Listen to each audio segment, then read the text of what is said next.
नमस्कार दोस्तों, ब्रेक के बाद एक बार फिर से आप सभी का हमारे YouTube चैनल धैर्य स्टडी पॉइंट पे स्वागत है। आज मैं कौटिल्य का एक अलग सिद्धांत लेकर आया हूँ। राज्य का सप्तांग सिद्धांत BA पार्ट फर्स्ट का टॉपिक है। बुक आपको पता है, प्रमुख भारतीय राजनीतिक विचारक, जिसमें अपन कौटिल्य को पढ़ रहे हैं और उसमें राज्य का सप्तांग सिद्धांत अपन पढ़ेंगे। मनु का भी हमने राज्य का सप्तांग सिद्धांत पढ़ा, उसके अकॉर्डिंग ही है ये। थोड़ा बहुत अंतर आएगा, ज़्यादा अंतर नहीं है, लेकिन थोड़ा बहुत बातों का तो अंतर रहेगा। कौटिल्य के अलग विचार हैं, मनु के अलग विचार हैं। तो स्टार्ट करते हैं वीडियो को। इसमें ट्रिक भी हैं जिससे आपको आसानी होगी याद करने में। तो स्टार्ट करते हैं वीडियो को। कौटिल्य ने मनु की तरह राज्य की कुल 7 अंगों की चर्चा की है। यहाँ तक तो आपको समानता देखने को मिलेगी कि मनु ने जो राज्य का सप्तांग सिद्धांत दिया था उसमें 7 अंग बताए थे, और वहीं कौटिल्य कर रहा है, कौटिल्य ने भी 7 अंग बता दिए। ठीक है, क्लियर हो रहा है। अब इसमें 7 कौन कौन से हैं? स्वामी, अमात्य, जिसे आप मंत्री भी बोल सकते हो। मनु में आपने मंत्री देखा तो अमात्य का पद ही होता था, लेकिन उसका नाम चेंज कर दिया, यहाँ पर इन्होंने अमात्य कर दिया। ठीक है। जनपद, जिसे वर्तमान में क्या बोलते हैं अपन? जिला।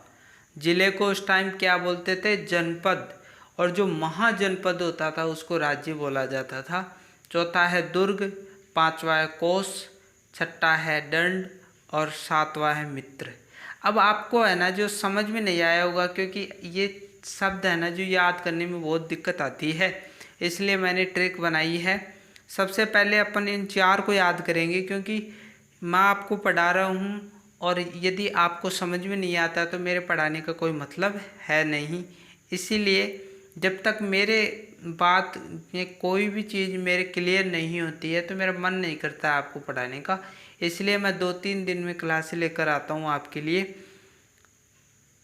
तो ये 4 जो नाम है, स्वामी, अमात्य, जनपद, दुर्ग, इनका नाम की जो ट्रिक है वो है सजा दो, यानी सजा दो। अपन को इंग्लिश में ध्यान रखना है। इसकी हिंदी मैंने ऊपर लिख रखी है। हिंदी तो ऐसे ही लिख दी, उसका कोई फ़ायदा नहीं है, लेकिन फिर भी आप याद रखो कि सजा दो इंग्लिश क्या है? SAJADO, यानी सजा दो। आगे घर को गुलशन सा, आप एक गाना नहीं सुनते? सजा दो घर को गुलशन सा, मेरे सरकार आए हैं। इस प्रकार का गाना आप सुनते हैं तो बिल्कुल ईजी हो जाएगा आपके लिए। और ये सारे के सारे हैं ना जो साइलेंट रहने वाले हैं, सिर्फ हमको ये शब्द ध्यान में रखना है, सजा दो, क्योंकि इसको मैंने जोड़कर पढ़ाना। यदि मैं आपको यही शब्द ले लेता बस सजा दो, तो आप सही नहीं याद कर पाते, लेकिन अपने ये गाना जोड़ दिया तो बिल्कुल ईजी हो जाएगा। ठीक है, तो एक एक शब्द का अर्थ देखना। शुरू का जो स है वो आधा स है, यह ध्यान में रखना। आधा स किस में आता है? स्वामी में, क्योंकि सबसे पहले आप इनको याद करोगे। ठीक है, उसके बाद में ट्रिक अपनानी है। ठीक है, आपको ऐसा करना है कि इनको याद कर लिया, वैसे तो आप पहले इनको वैसे याद करने की प्रयास करना, फिर उसके बाद में ट्रिक को याद करोगे तो बिल्कुल ईजी हो जाएगा आपको। तो शुरू का जो स है उसका आधा, उसका अर्थ क्या है? स, यानी आधा स है। आधा स तो भाई स्वामी में ही आता है, तो स्वामी आप याद रख लोगे। इसको अपन राजा भी बोल सकते हैं, क्योंकि स्वामी को अपन राजा बोलते हैं। ठीक है, आगे बढ़ता हूँ। ए का मतलब अमात्य। ए यानी ए का मतलब अमात्य। शुरू का अक्षर क्या है? अमात्य। क्योंकि हमने यहाँ पर याद रख लिया है अमात्य, तो ए का सीधा अर्थ अपन के माइंड में आ जाएगा कि भाई अमात्य होता है। जैसे जय, जे यानी जय, जय यानी जो जे है उसका हिंदी अर्थ क्या हो? जय। जय का मतलब जनपद। क्लियर हो रहा है? इसके बाद में ये जो ए है ना वो साइलेंट रह जाएगा, इसका कोई अर्थ नहीं होगा। ठीक है, ये जो आप ए देख रहे हो इसका कोई अर्थ नहीं है, ये शब्द बनाने के लिए मैंने ये यूज ले लिया है। क्योंकि यदि मैं ये जो ए है ना वो नहीं लिखता तो सज दो जाते दो, तो सही नहीं जचता, तो सजा दो लिख दिया, ठीक है। इसके बाद में दो, दो यानी अपन को दू लिखना है इसको, ये दो नहीं दू है, ठीक है। वैसे यूँ आता है यहाँ पर, लेकिन शब्द को जचाने के लिए मैंने दो लिख दिया, यानी दू, दू का मतलब दुर्ग, और ये साइलेंट रह ही जाएंगे। तो 4 नाम याद हो गए, स्वामी अमात्य जनपद दुर्ग, ठीक है, क्लियर हो गया होगा आशा करता हूँ। इसके बाद में 3 नाम और हैं, कोस दंड मित्र, ठीक है। MPF, MPF, तो ये जो M है ना इसको अभी याद मत रखो, अभी अपन को है ना PF याद रखना है। PF आप देखते होंगे कि कोई कंपनी में जाता है तो वहाँ पर उनका PF कटता है, बार बार आप ये शब्द सुनते भी होंगे PF, कि 6 महीने का PF, यानी कोई भी कंपनी में जाता है तो उसका 6 महीने यानी हर महीने के कुछ न कुछ उनकी जो सैलरी होती है उनमें कुछ न कुछ पैसे काट लिए जाते हैं, और फिर उसको क्या बोलते हैं PF, फिर वो इकट्ठे होके यानी 6 महीने के इकट्ठे होकर आते हैं। जैसे आप अध्यापक जब रिटायर होता है तो 70 लाख रुपए लेकर आता है, हमारे पड़ोस में ये अब रिटायर होगा 31 अगस्त को होगा, तो वो 70 लाख रुपए लेकर आएगा। तो वे 70 लाख रुपए कहाँ से आए, क्योंकि उसने पूरी उम्र जो अध्यापक का कार्य कराया सरकारी स्कूलों में, तो हर महीने का PF कट जाता है। तो इस PF से आप क्या, PF का मतलब एक मनी ही हो गया, तो पैसे ही हो गया, यानी पैसे ही तो काटे जा रहे हैं, तो पैसे करते मनी, ये मनी, ठीक है। तो इस PF से याद रखोगे मनी, यानी PF तो पैसे ही तो होते हैं ना, तो पैसों को क्या बोलते हैं मनी, मनी का मतलब धन या कोष, तो कोष ध्यान रखोगे आप, ठीक है। धन भी इसका अर्थ होता है, लेकिन कौटिल्य ने तो कोष ही शब्द यूज लिया है, ठीक है। इसके बाद में P का मतलब पनिश, पनिश का मतलब दंड देना, ठीक है, पनिश का मतलब दंड देना होता है, ठीक है। लेकिन ये शब्द याद करने के लिए पनिश मैंने लिखा है, यहाँ पर कौटिल्य का अर्थ क्या है, दंड, दंड शब्द यूज लिया गया है, लेकिन इसका अर्थ है ना जो सेना होता है, ठीक है। लेकिन शब्द याद रखने के लिए हमने पनिश इंग्लिश में लिख दिया, लेकिन इसका होता है दंड, ठीक है। F का मतलब होता है फ्रेंड यानी मित्र, तो फ्रेंड तो आप ये ध्यान रखो, तो MPF आप कोष दंड मित्र, तो इजी ही आपको क्लियर हो गया होगा। सजा दो घर को गुलशन सा, MPF, बिल्कुल इजी तरीके से आगे बढ़ते हैं। कौटिल्य के अनुसार राज्य के 7 अंगों का उल्लेख निम्न प्रकार से है, यानी कौटिल्य ने जो 7 अंग बताए हैं उनका उल्लेख है ना अपन अब करने वाले हैं, ठीक है। इसके बाद में पहला जो सबसे पहला अंग है स्वामी, जिसे हमने किससे दर्शाया था, स, यानी सजादों में स का मतलब क्या होता है, ये जो स्वामी है ना उसका राजा भी होता है, ठीक है।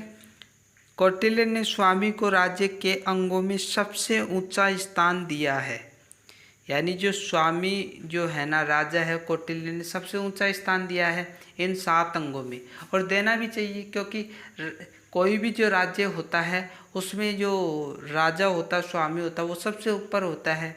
जैसे वर्तमान में प्रधानमंत्री नरेंद्र मोदी जी हैं, तो वो सबसे ऊंचे हैं, जो देश है उसमें सबसे ऊंचे हैं, क्योंकि उनके पास में पावर ज़्यादा है। वैसे राष्ट्रपति का पद सबसे ऊंचा माना जाता है देश में, लेकिन उनके पास में संवैधानिक शक्तियाँ होती है राष्ट्रपति के पास में, उनके पास में एक्चुअल जो पावर होती है वो नहीं होती है, बस वो साइन कागजातों का काम कर पाते हैं। लेकिन प्रधानमंत्री के पास में एक्शन पावर जो भी है उनको अपन राजा मान सकते हैं। उसी प्रकार सबसे ऊंचा स्थान अपन स्वामी को ही रखेंगे। उसी प्रकार कौटिल्य ने भी 7 अंगों में सबसे ऊंचा स्थान रख दिया। कौटिल्य का मानना है कि राज्य की शक्ति का प्रयोग एक राजा या स्वामी के हाथों में होता है, इसलिए राजा को राज्य के सभी कर्तव्यों की पूर्ति के लिए अंतिम रूप से उत्तरदायी माना है। कौटिल्य ने यहाँ पर कह दिया है कि जो राज्य की अब देखो सबसे ऊंचा स्थान हमने किसको माना, राजा को, तो राज्य की शक्तियाँ किसके पास में होगी? राजा के पास में होगी। ये तो कॉमन सेंस है, बिल्कुल इजी तरीके से आप समझोगे तो आपको चीज़ें क्लियर होंगी, अन्यथा आप उलझ जाओगे। उलझना नहीं है, पढ़ाई उलझने की चीज़ है नहीं। एक एक चीज़ यदि आप समझोगे तभी आप आगे जाकर सफल हो जाओगे। क्योंकि फ्रेंड्स बड़ी एग्जामें देते हो तो उसमें नॉलेज काम आता है, रटंत विद्या नहीं काम आती है। तो राज्य की जो शक्तियाँ होती हैं वो राजा के हाथों में होती हैं, और राजा जो है ना वो राज्य के सभी कर्तव्यों की पूर्ति अंतिम रूप से उत्तरदायी किसे माना गया है?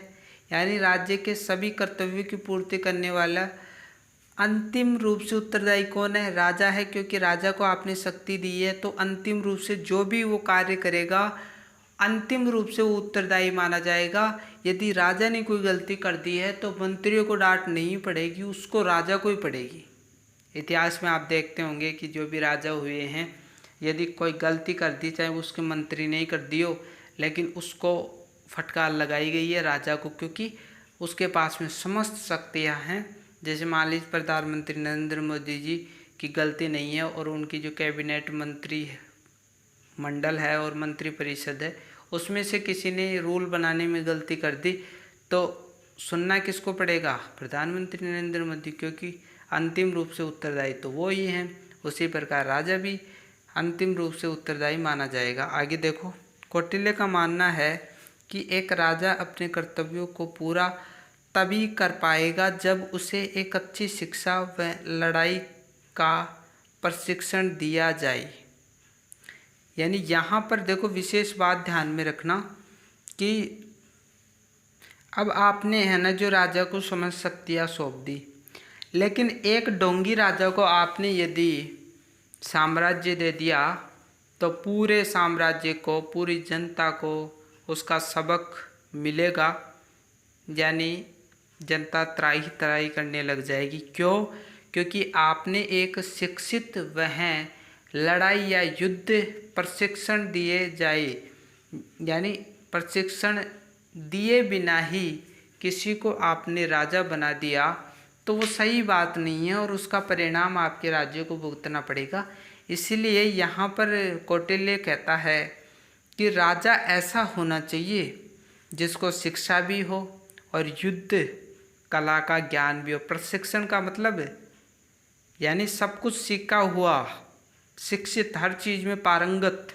ठीक है, क्लियर हो रही है ना बात? इसके बाद में इसीलिए राजा स्वामी उच्च चरित्र व सद्गुण संपन्न होना चाहिए।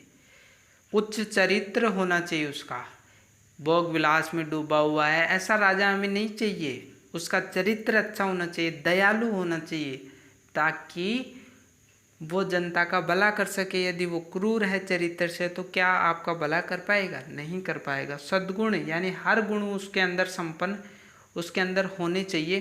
तो हमने देखो जो राजा है उसमें देख विशेष बात क्या पढ़ी कि राजा को सबसे ऊंचा स्थान दिया गया है, पहली बात तो ये।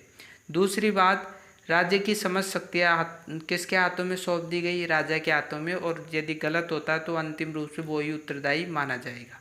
ठीक है, अब राजा एक किसको बनाया जाएगा? राजा जो युद्ध कला में पारंगत हो, शिक्षा में पारंगत हो, उच्च चरित्र हो और सद्गुणों में संपन्न हो। ठीक है, क्लियर हो रहा है? इसके बाद में अमात्य। अमात्य देखो, अमात्य को मंत्री भी कहते हैं। ठीक है, और मैंने बोला था कि राजा के जस्ट नीचे कौन होता है? मंत्री होता है। कौटिल्य ने अमात्य मंत्री को राज्य की अनिवार्य अंग बताया है। मंत्री राज्य रूपी रथ का दूसरा पहिया है। यहाँ पर बहुत बड़ी बात है फ्रेंड्स, यानी कौटिल्य ने मंत्री को भी अनिवार्य बताया है, क्योंकि राजा अकेला भार नहीं फोड़ सकता, यानी अकेला कुछ भी नहीं कर सकता। जब तक मंत्री परामर्श नहीं देंगे तब तक राजा कुछ भी नहीं कर सकता, क्योंकि चार लोग मिलकर यदि कोई काम को करते हैं तो हर प्रकार से सोचेंगे चार, और यदि एक ही व्यक्ति है और एक ही कार्य कर रहा है तो उसकी सोच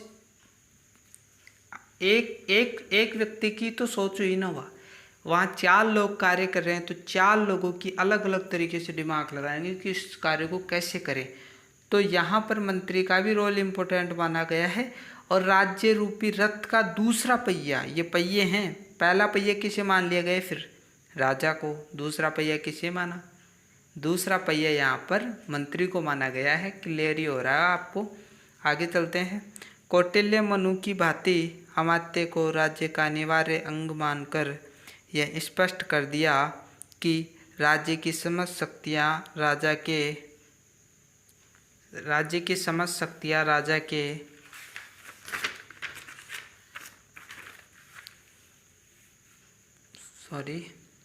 राजा में ही नहीं, राजा जब जब कोई विशेष फैसला लेगा मंत्रियों से विचार विमर्श अवश्य करेगा।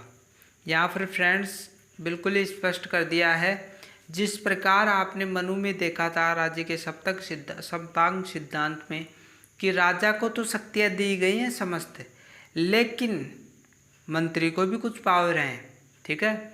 और राजा को सीधे सीधे परामर्श दे दिया है कि जब जब तू कोई फैसला लेना तो मंत्रियों से परामर्श कर लेना, नहीं तो तेरा बुरा हो जाएगा, ये ध्यान में रखना।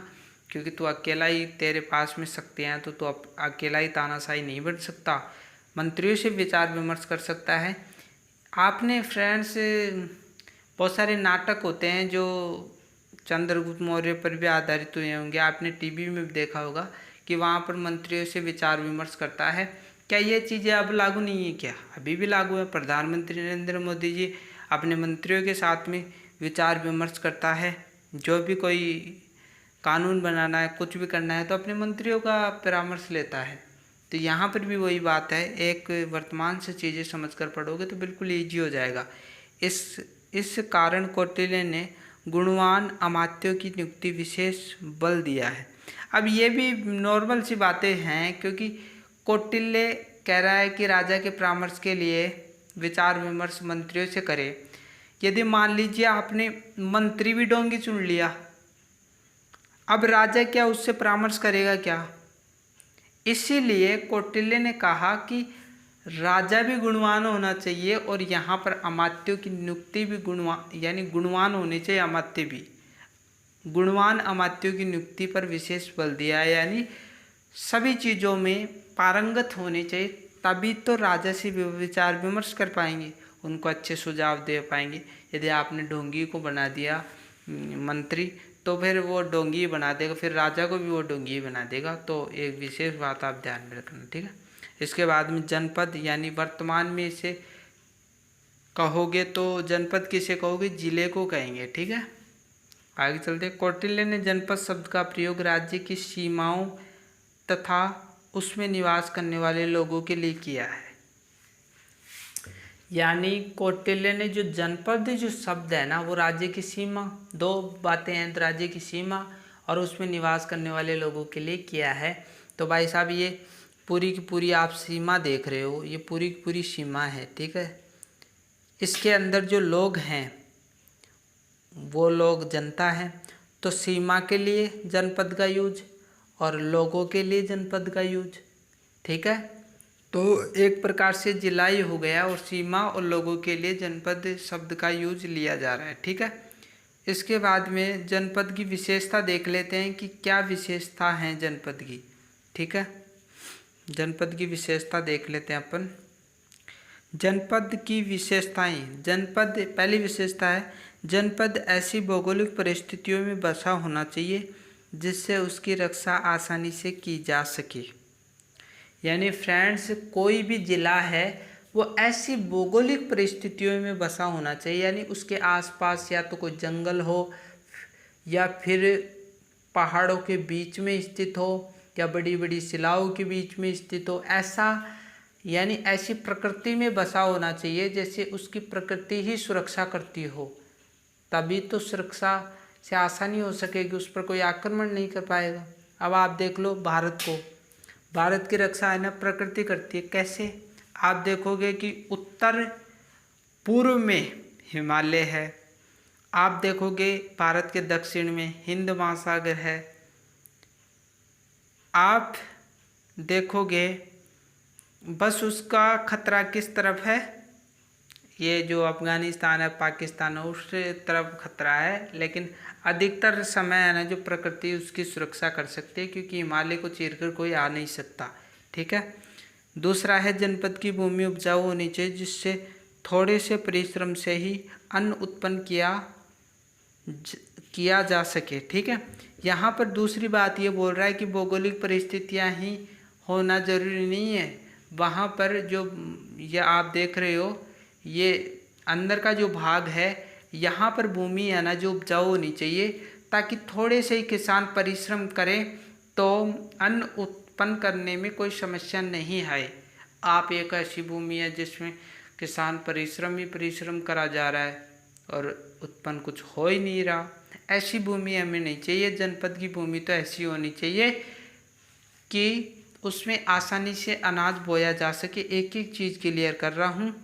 यदि आपको वीडियो थोड़ा सा भी अच्छा लग रहा है तो आप हमारे यूट्यूब चैनल को सब्सक्राइब कर सकते हो, बेल आइकन को दबा लो। ठीक है। लाल कलर का लोगो दिख रहा होगा, उसको दबा दो, बेल आइकन ऑल पे टिक कर दो, जो भी वीडियो डालूँ आप तक पहुँच जाए। तीसरा है जनपद में सरोवर, नदी, पर्वत, वन होनी चाहिए। यह भी चीज़ काम की है, क्योंकि जनपद के अंदर सरोवर यानी कोई पानी नहीं है, कोई नदी नहीं है, तो आप सिंचाई कैसे करोगे, आप पीओगे क्या।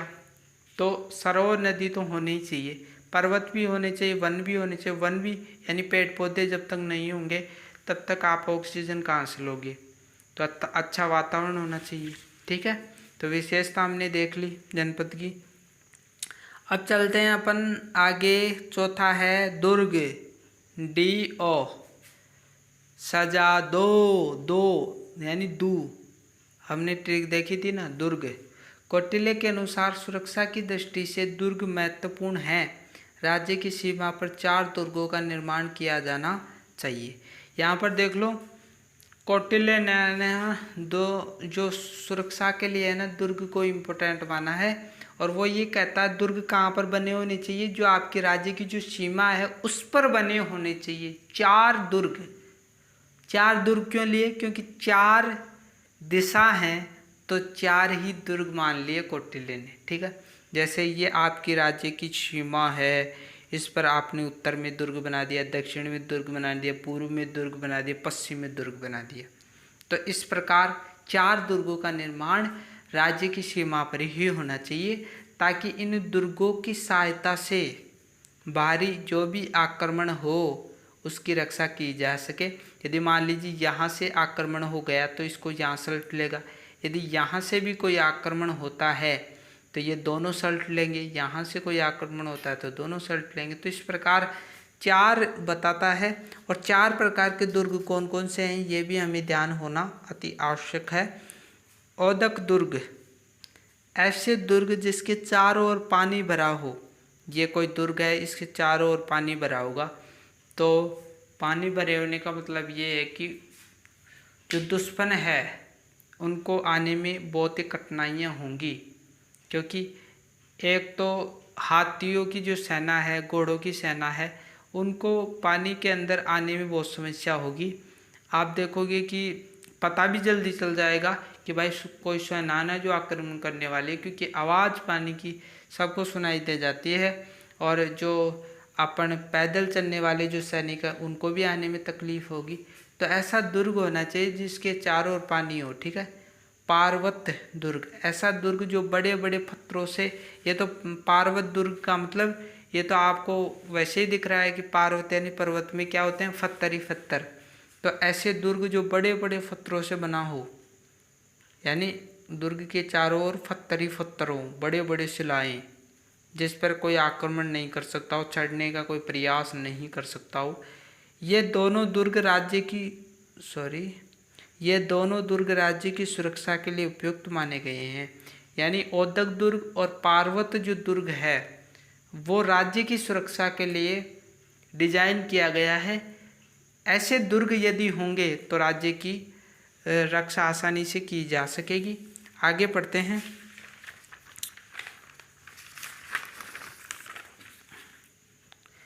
चौथा दुर्ग जो है ना वो अपन का आता है दानवन दुर्ग।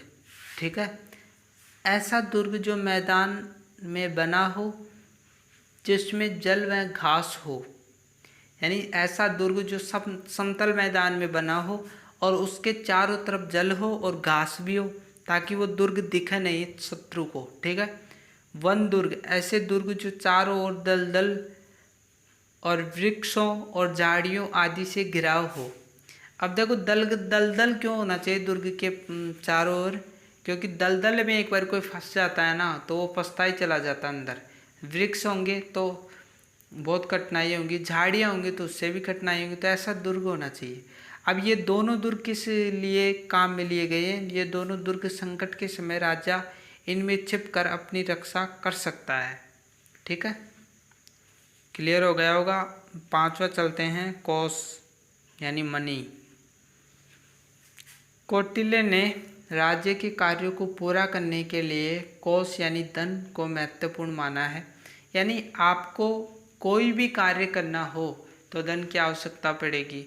तो राजा को भी, भाई राजा कोई भगवान थोड़ी है, तो उसको भी कार्य करने के लिए धन की आवश्यकता पड़ेगी। तो ये जनरल नॉलेज की बातें हैं। इसलिए कौटिल्य राजा को परामर्श देता है कि वह अपने राजकोष में वृद्धि करे। और परामर्श भी सही दे रहा है, क्योंकि भाई साहब यदि आप राजकोष में वृद्धि नहीं करोगे तो आप, जब किसी ने आक्रमण कर दिया तो आप हथियार कहाँ से लाओगे? तो राजकोष में आपको वृद्धि करनी होगी, क्योंकि जिसके पास में पैसा है वो कहीं पर भी अटक नहीं सकता। फ्रेंड्स, इम्पोर्टेंट बात यहाँ पर यह है कि कौटिल्य राजा को कहता है कि विश्वास पात्र राजकोष के कर्मचारियों और अधिकारियों की नियुक्ति करे तथा इन पर नियंत्रण में निगरानी भी रखे। यानी आपने कोष तैयार कर लिया भाई, कोष आपने बोला, यानी बहुत ज़्यादा कोष इकट्ठा कर लिया आपने, लेकिन आपने जो कर्मचारी नियुक्त किए हैं, अधिकारी नियुक्त किए हैं, वो विश्वास पात्र होने चाहिए। ऐसे नहीं होने चाहिए कि चोर हो जो पॉकेट में रोजाना सोना डालकर घर ले जाएं। ऐसे विश्वास पात्र कर्मचारी, ऐसे अविश्वास पात्र कर्मचारी हमें नहीं चाहिए, किसी भी स्थान पर नहीं चाहिए। ये मान लीजिए आपने बैंक में या किसी भी, वर्तमान में आप देखोगे तो यदि आप किसी अपनी संपत्ति को किसी के अंडर में छोड़ रहे हो तो वो भी विश्वास पात्र होना चाहिए। तो कौटिल्य ने भी यहाँ पर सही बोला है। इसके बाद में आप देखोगे दंड, मैंने बता दिया दंड का मतलब, वहाँ पर हमने ट्रिक में क्या दिया था? पनिश। वहाँ पर याद करने के लिए मैंने इंग्लिश शब्द क्या लिया था? पनिश।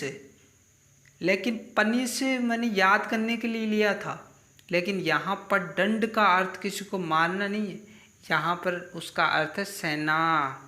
कौटिल्य ने सेना के लिए दंड शब्द का यूज लिया है। कौटिल्य ने दंड को राज्य का प्रमुख अंग माना है, यानी सेना को राज्य का प्रमुख अंग माना है। मानना भी चाहिए, क्योंकि जिस टाइम की बात कर रहा है कौटिल्य, उस टाइम तो युद्ध होते ही रहते थे, तो सेना तो मेन आधार मानी जाएगी। ठीक है। अब प्रमुख अंग क्यों माना है? आंतरिक व बाह्य शत्रु से प्रजा की रक्षा करने के लिए। अब भाई आंतरिक आंतरिक शत्रु कौन से? जैसे भाई अपन के राज्य में भी कुछ कोई ना कोई शत्रु हो जाता है, जैसे अपन के पड़ोस में ही देख लो, कोई अपन का शत्रु तो होगा ना। उसी प्रकार राज्य में भी अंदर कोई शत्रु होते हैं, कोई घुस जाते हैं शत्रु। और बाह्य तो शत्रु होते ही हैं ना, तो बाहर के भी शत्रु होंगे, तो उनसे रक्षा करने के लिए हमें सेना की आवश्यकता पड़ेगी। यदि अपन के पास में सेना नहीं है तो अपन बुरी तरीके से, यानी साम्राज्य चला ही नहीं सकते उस टाइम की यदि स्थिति देखी जाए तो। सैनिक, अब अपन ने सैनिक ले लिए भाई, और सैनिकों में भी योग्यता होनी चाहिए। कौटिल्य राजा को परामर्श देता है कि सैनिकों का चुनाव शौर्य गुण व कठोर सैनिक प्रशिक्षण के बाद में किया जाना आवश्यक है। यदि आप सैनिकों का चुनाव कर रहे हो तो आपको कौन कौन सी क्वालिटी देखनी है सैनिक के अंदर? शौर्य गुण, यानी उसके अंदर देश प्रेम की भावना भरी हुई होनी चाहिए, और उसके अंदर ताकत भी होनी चाहिए, और वो डरता नहीं हो किसी चीज़ से। आपने डरपोक को सैनिक बना दिया, युद्ध के समय भाग कर आ गया, तो ऐसे हमें है ना जो सैनिक नहीं चाहिए। कठोर सैनिक प्रशिक्षण भोगे हुए, यानी उनको कठोर प्रशिक्षण दिए हुए, वर्तमान में आप देखते होंगे कमांडो, हमारे जो इंडियन आर्मी में कमांडो हैं और जो फौजी भाई हैं, उनका जो सैनिक प्रशिक्षण आप देखोगे तो बहुत कठोर है। तो ऐसे सैनिक प्रशिक्षण के आपको चाहिए, क्योंकि ढीले डाले सैनिक नहीं चाहिए, ठीक है। इसके बाद में सेना में एक और, अब उन्होंने यहाँ तो योग्यता बता दी, लेकिन एक और योग्यता बताता है, क्योंकि वहाँ पर 4 वर्ण प्रचलित है, तो कौन कौन से वर्ण में अपन सैनिक लें, तो वो ऊपर का एक वर्ण छोड़ देता है ब्राह्मण को, और बाकी जो 3 वर्ण हैं उनमें सेना लेने का प्रयास करता है कि 3 वर्णों की सेना में 3 वर्ण क्षत्रिय, वैश्य, शूद्र को लिया जाना चाहिए। अब यहाँ पर क्षत्रिय तो हो हीगा, क्योंकि हमने समाज की रक्षा करने के लिए क्षत्रियों को प्रमुख माना है, यानी अपनी भुजाओं से क्षत्रियो, मनु ने भी कहा है कि क्षत्रिय का कार्य क्या है, देश की रक्षा करना, तो ये तो सेना में होंगे ही। वैश्य और शूद्र को भी यहाँ पर स्थान दे दिया, लेकिन बात यह आ रही कि ब्राह्मण को क्यों नहीं देता है अधिकार, तो ब्राह्मण को नहीं, क्योंकि ब्राह्मण शत्रु के आदर सत्कार व्यक्त करने पर क्षमा कर सकता है। यानी ब्राह्मण को इसलिए नहीं बना रहा है फ्रेंड्स कि वो थोड़ा दयालु होता है। मान लीजिए युद्ध हो गया और कोई शत्रु पकड़े गए, तो वो माफ़ी मांग ले, पैरों में पड़ जाएं, क्योंकि पकड़े जाने पर कोई चोर हो या कोई भी हो ना, कोई सैनिक को पकड़े जाने पर वो माफ़ी मांगता है ताकि उसको बख्श दिया जाए। तो इस स्थिति में ब्राह्मण है ना, जो उसको माफ़ कर सकता है, क्षमा कर सकता है, तो ऐसे सैनिक नहीं चाहिए, उसको तुरंत मार देने वाले सैनिक इसको कौटिल्य को चाहिए, ठीक है। आगे बढ़ते हैं 7वां लास्ट, और इसके बाद में अपन फिनिश करेंगे क्लास को। मित्र, कौटिल्य का मानना है कि एक राज्य के राजा को अपने आसपास के राज्यों को अपना मित्र बनाना होगा। यहाँ तक तो बात सही है कि आप यदि राज्य चला रहे हो तो आसपास के राज्यों को आपको मित्र बनाना होगा, यानी राज्यों में राजा होगा उससे मित्रता स्थापित करनी होगी। क्यों करनी होगी, ऐसा क्यों बोल रहा है, कारण है, तभी वह बाहरी आक्रमण से निर्भीक होकर अपने प्रजा के कल्याण के कार्यों पर बल दे पाएगा। फ्रेंड्स, वो यदि निश्चित ही नहीं है, निर्भीक ही नहीं है कि बाहरी आक्रमण होते रहेंगे, तो अब वो राजा क्या प्रजा पर ध्यान दे पाएगा, नहीं दे पाएगा। जैसे भारत है, भारत का जो प्रधानमंत्री माननीय नरेंद्र मोदी जी हैं, बाहर से कोई आक्रमण होते ही रहते हैं, यानी चीन करता है, पाकिस्तान करता है, तो वो प्रजा पर ध्यान दे पाएगा, नहीं दे पाएगा, उसके लिए कानून सही नहीं बना पाएगा। इसीलिए कौटिल्य यहाँ पर राजा को परामर्श देता है कि तू पहले मित्र बना भाई, ताकि कोई शत्रु है जो आपके ऊपर आक्रमण नहीं कर सके, वही समेट ले उसको, और तू अपनी प्रजा पर ध्यान दे सके, उसके लिए कानून बना सके। तो फ्रेंड्स, आज की वीडियो में इतना ही, आज की वीडियो यहीं फिनिश करते हैं, आज की क्लास यहीं फिनिश करते हैं। मिलते हैं एक नई वीडियो के साथ। आशा करता हूँ आपको वीडियो अच्छा लगा होगा। मैंने यहाँ पर 100% दे दिया है, आपके सामने प्रस्तुत कर दिया है, प्रस्तुति अच्छी रही। मिलते हैं एक नई वीडियो के साथ, नए जोश के साथ, तब तक के लिए थैंक यू।